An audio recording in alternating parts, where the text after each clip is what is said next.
Tatlo ang turo ni Padre Pio. He gave us 3 advices when we are waiting in our life. Anong magandang gawin para hindi ka mainip sa iyong paghihintay? Pray, hope, and do not worry. Bakit ka naiinis? Bakit ka nagagalit? Kasi hindi ka nagdarasal, hindi ka umaasa, at palagi kang nag-aalala. My dear friends, remember this, that God's people knows how to wait. Kung ikaw ay anak ng Diyos, dapat marunong ka maghintay, dapat marunong ka magtiyaga, dapat ikaw ay mapagpasensya.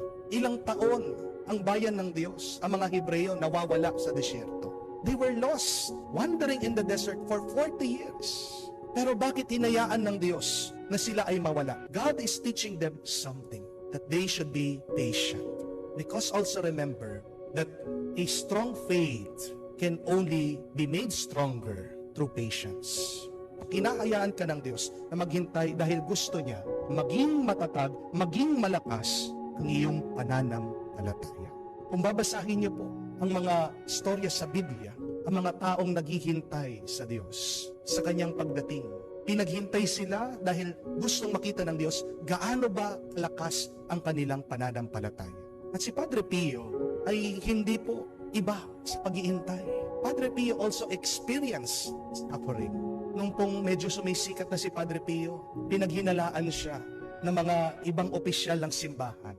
Kaya siya ay nagpapasikat lang, na ginagawa niya yung pagko-confess, yung kanyang mga misa, para iangat niya ang kanyang sarili. So ang ginawa nila, pinahinto siya sa pagmimisa.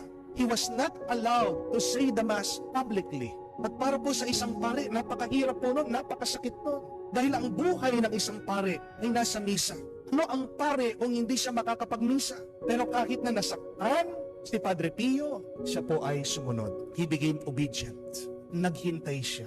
Hindi siya nagreklamo, hindi siya nagalit, hindi siya lumaban. Naghintay siya. Dahil pinapakita niya sa kanyang paghihintay, naniniwala siya, nagtitiwala pa rin siya sa Diyos. My dear friends, if you want to show God your faith, your faithfulness, show it with your patient waiting.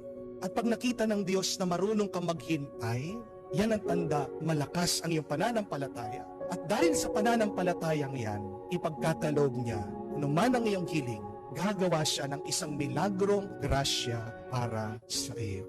Ano ang iyong mga hinihintay hanggang ngayon? It may be a financial breakthrough.